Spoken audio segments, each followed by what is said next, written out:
housing in Robbinsdale that fills a significant need. This need affects people living with HIV and AIDS. Plus, a search for people with a warrant out for their arrest. One search leads to a home in Brooklyn Center. But first, a drop in crime that one city can celebrate. 12 News starts right now. Hello, everyone, and thanks for joining us. Brooklyn Park is celebrating good news on two fronts. Yeah, job growth is up while crime is down. Eric Nelson takes a look at the reasons why. I think Brooklyn Park really surprises people once you start to get to know our community. Image is everything. And for Brooklyn Park, the city's image is improving. We are really being intentional about telling our story because we recognize that there was a problem with people understanding what Brooklyn Park is. Brooklyn Park now has its lowest number of reported crimes since 1986, proving that perception is not always reality. The trend has been going down while our population continues to go up. It's a positive thing. It's good for the housing. People are aren't afraid to go out at night and walk their dogs. We like it. We like it where we live. Couldn't get rid of me.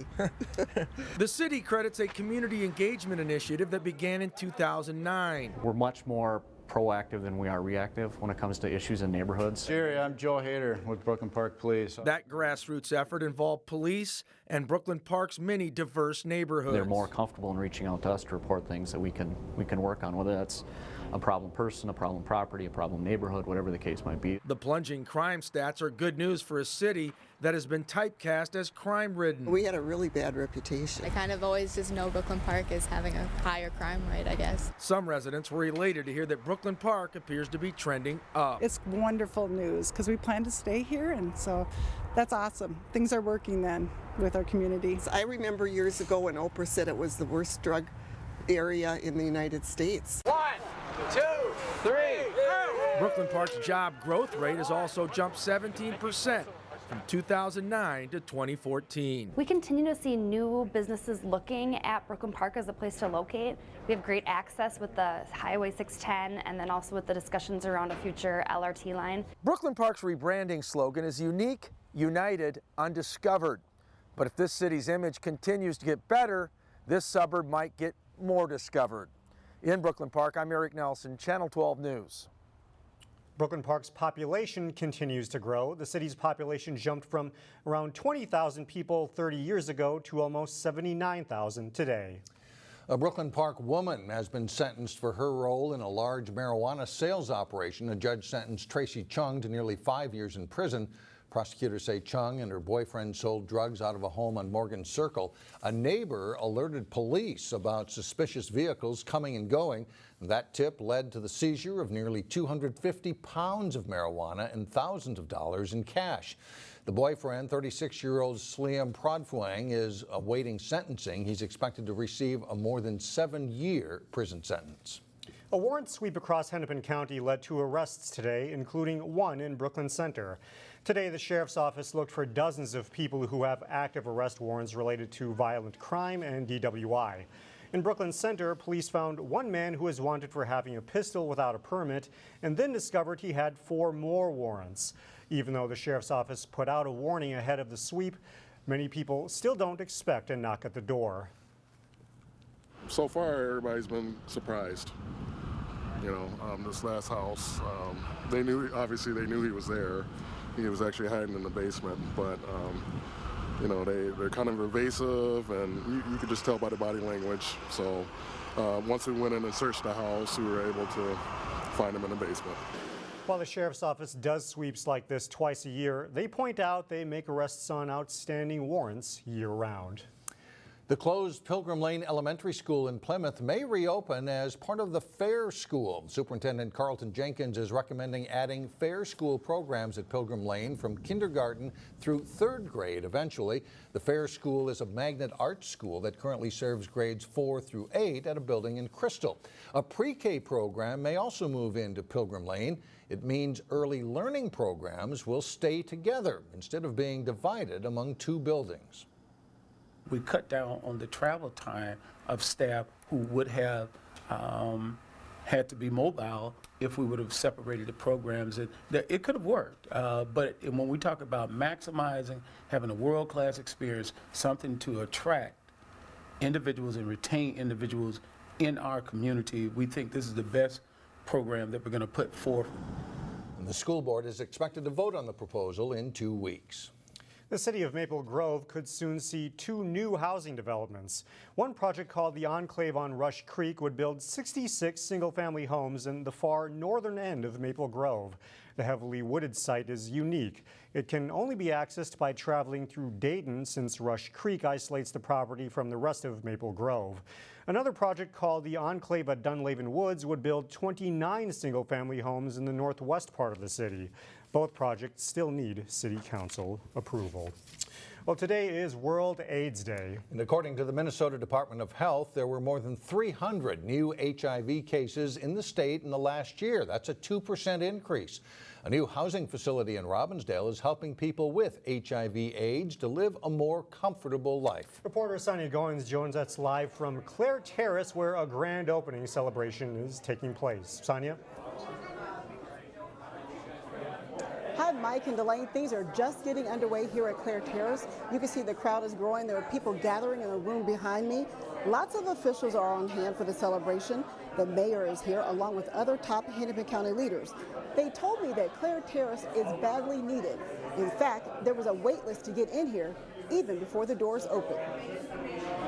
We had over 120 applications for 36 units at Clare Terrace. Crews spent the day doing some last-minute sprucing up. This is so exciting to open Clare Terrace today. It's been about a year in the making. Chuck Peterson is the executive director of Clare Housing. We know that there's a significant need for affordable housing for people living with HIV. In Minnesota, more than 7,500 people are known to be living with HIV.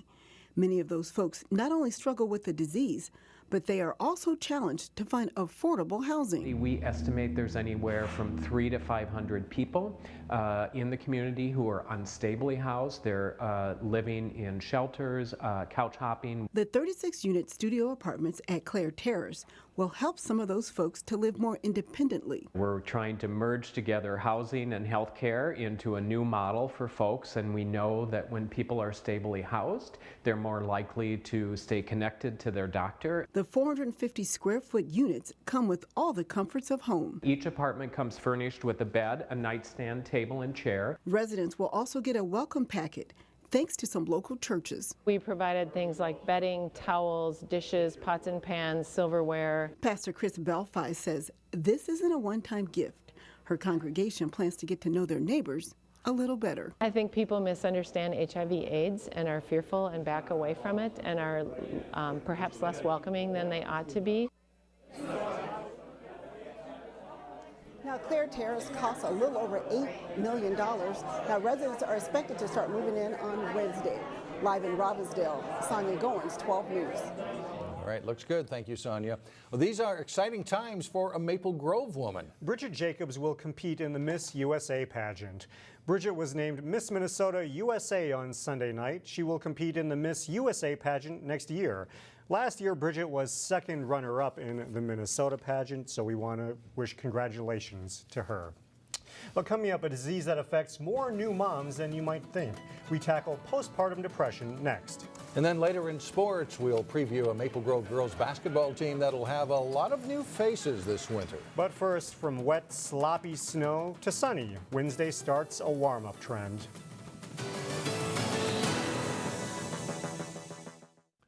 The birth of a child brings a wide range of emotions, from happiness and joy to fear and even anxiety. But having a baby can also lead to depression. Today in Health Check, we examine postpartum depression and what some women are doing to reduce the stigma associated with the disease. Oh, there we go. Hey, buddy. Diane Heller is the proud mother of an 8-week-old son named Grayson. Well, there's some eyeballs. Hi, buddy. He's Diane's third child, but her first boy. Yeah, he's good. He's chill. He's our most laid-back child, which is good. At her Plymouth home, she also has a 3.5-year-old named Harper and a 2.5-year-old named Emery. It's amazing just seeing how loving and compassionate they are for him. I mean, he has 2 other little mothers. It's adorable. Her feelings echo those of any proud mother. Yet beneath the surface is an internal struggle that came upon Diane after giving birth to her second daughter. I almost felt like I was just watching life go by. I didn't have any joy. I felt very disconnected from both of my daughters and from the whole family. She didn't know it at the time, but she was eventually diagnosed with postpartum depression. It was like really one of the darkest times in my life. According to doctors at Clinic Sophia in Maple Grove, postpartum depression is more common than people think. Just out of the general population, about 10 to 20% of newborn moms can experience depressive symptoms after delivery.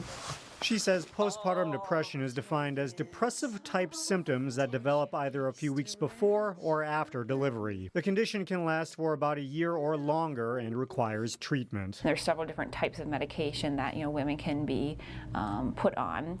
But also really important, I think, is kind of the therapy and the support structure, treatment modalities as well.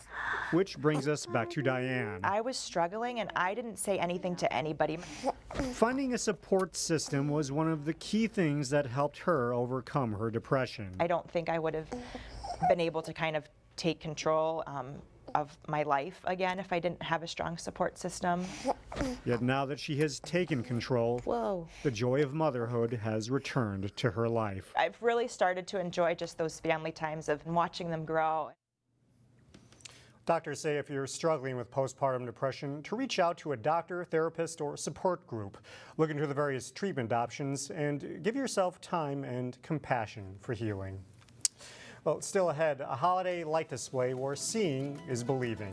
But first, after winning 2 consecutive state girls basketball titles, Park Center moves up a class this winter. John Jacobson has the details next in sports. 4 girls basketball teams from the area are ranked in the top 20 in Class 4A and the Minnesota Basketball News preseason top 20. Number 1 Hopkins plus Osseo, Maple Grove, and 9th ranked Park Center. It's a change for Park Center, which has played in Class 3A the past several seasons. The Pirates won the state tournament in 3A in each of the last 2 years. Park Center plays all Class 4A schools in their conference season, so the regular season will be a good warm-up for the playoffs come March. Whatever's going to happen in March is going to happen in March. Things will take care of themselves. They're comfortable with playing teams of the caliber of Centennial, Osseo, and Champlin Park, Roseville, Moundsview, the teams that are in our section. But we'll see how things shake themselves out when we get that far. Since we moved up to 4A, we definitely want to win more because I feel like people think we're the underdog right now since we're moving up from 3A. So we're not taking any breaks at all since we're moving up. Even with losing 2 players from 2015 that are now playing college basketball, the Pirates return a lot of talent. Michaela Hayes is getting plenty of Division I looks. And fellow juniors Danielle Schaub, Ann Simonet, and Faye Iobomadelli are among several Pirates with significant varsity experience. Add in a strong sophomore class, and there'll be great competition within the team for playing time. Our sophomore group is really good. We have an 8th grader that's really good. Everyone's pushing each other to get better. We all want that starting spot. It's up for grabs for anyone. We have people where we can depend on them to score, but there's other people who can also score. We just balance that out throughout everyone.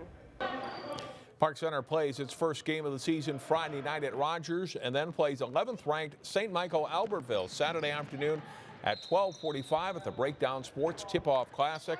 Osseo, Maple Grove, and host Hopkins are also playing in that event. The Maple Grove girls basketball team has an interesting mix this season and potentially a pretty good team. The Crimson returned 3 multi-year starters, but no one else who has played varsity ball at all. So a lot of young players will be counted on to provide quality minutes. It's a group that has some talent. I like it. Lots of new players, a lot of young talent, a lot of young talent. And we're way more athletic than we have been in the past couple of years, so I think we're going to be good. I think it's looking really good, and it's been really fun. And I feel like we're really fundamentally sound this year and really athletic versus other years. So I think it's going to be really exciting, and it's going to be different, definitely. But Maple Grove returns 3 good seniors, Harvard-bound guard Mackenzie Barta, 6'3" inside-outside threat Maddie Tharp, who will play for Truman State, and post player Allie Schmidt. Maple Grove gets a huge test in the season opener Thursday when they host top 5 team Minnetonka. I'm excited to see, because they've got so many good players there, and see how we rise to the challenge. We have a schedule that I think is as difficult as anybody's in the state. You know, I mean, we open up with Tonka, which is the #2 team, and they're great. They're so talented, and we don't have any time to blink. And then we've got Roseville on Saturday, and then we've got Eden Prairie on Tuesday. So I mean, we start with 3 games out of the gate that are against top 15 teams that are good quality opponents. So we're going to learn. We're going to learn fast. After those 3 tough games, Maple Grove opens the conference season December 11th against Irondale. Hopkins High School and the adjacent Lindbergh Center will be a busy place all day this Saturday. The Breakdown Classic features 12 girls games and 4 boys games. Here's the schedule for the boys event. Madison East from Wisconsin takes on Minnetonka and new head coach Chris Carr in the first game of the day at 2:15. Milwaukee, Washington tips off with 4-time defending state class 3A champion De La Salle at 3:45. Then at 5:30, it's Iowa City West facing last year's Minnesota class 4A champions from Apple Valley. Hopkins will play on its home court at 8:30 to play Des Moines Hoover. Over 20 Division I signees or prospects will play in the Breakdown Classic. Should be a great day of basketball. A lot of fun. All right. Thank you, John. Still ahead, lights, camera, and magic in Plymouth. The light display voted one of the best in the Twin Cities is up next. Finally, all that heavy, wet snow brightened up with thousands of lights. This is the 6th year of PD Shimmers, put on by Mike Justak in his Plymouth neighborhood.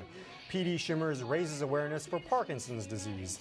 The display has 58,000 lights, one for every person diagnosed with Parkinson's this year.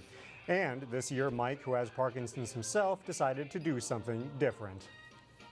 This year, I've kind of embraced a different attitude. I want PD Shimmers to be something that the entire Parkinson community can take pride in. So we had what I call the Shimmer Brigade. We had 2 days where I invited those with Parkinson's to come help set up so they could take pride in the display. And we had just 2 wonderful, they were beautiful Saturdays too. The weather was just perfect. The lights shimmer to Christmas music and some pop culture favorites like Bruno Mars and Uptown Funk, a Star Wars medley, and the theme song to Baywatch, which would make David Hasselhoff proud. And of course, the display wouldn't be possible without a lot of neighbor cooperation. 7 of his neighbors' homes are part of the display. The show runs every night from 5 to 10 p.m. And for details, go to pdshimmers.com. So I know what I'll be doing this year. Yeah, that's a neat display. Yeah. Real neat. That's all the news for now. Thanks for joining us. We'll see you again tomorrow, beginning at 4.